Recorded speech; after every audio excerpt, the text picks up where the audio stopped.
Dans nos dernières capsules sur le management des connaissances et des compétences, nous avions conclu qu'il était bon de créer beaucoup d'entreprises pour absorber les connaissances et les compétences générées dans nos écoles et nos universités. Pour cela, il y a deux grandes options.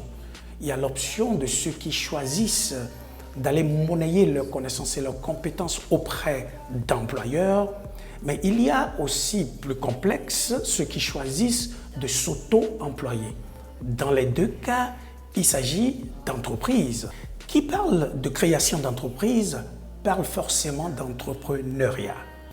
À partir d'aujourd'hui, nous allons aborder une série de capsules sur l'entrepreneuriat. Je dis bien entrepreneuriat, je ne dis pas entrepreneuriat. En effet, profitons pour corriger d'entrée une erreur commune. Nous parlons bien d'entrepreneuriat, donc nous écrivons entrepreneuriat, donc avec EU et non A. Donc il ne s'agit pas d'entrepreneuriat, mais d'entrepreneuriat.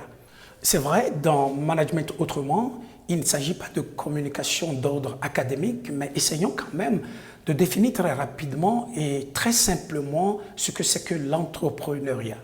L'entrepreneuriat, c'est le fait de créer une activité économique innovante dans le but de satisfaire un ou des besoins et de générer des revenus. Dans cette définition, nous allons souligner de plusieurs traits les mots ou les groupes de mots suivants. Innovant, génératrice de revenus et satisfaire un ou des besoins.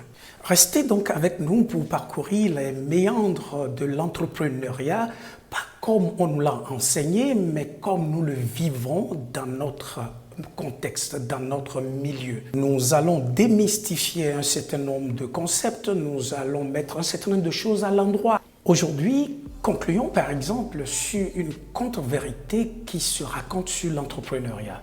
Vous avez sûrement déjà entendu qu'un bon entrepreneur, c'est celui qui n'abandonne jamais. Mais c'est faux.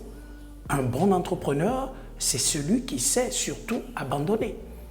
Car il y a une différence, une grande différence entre être têtu à faire la mauvaise chose et être persévérant.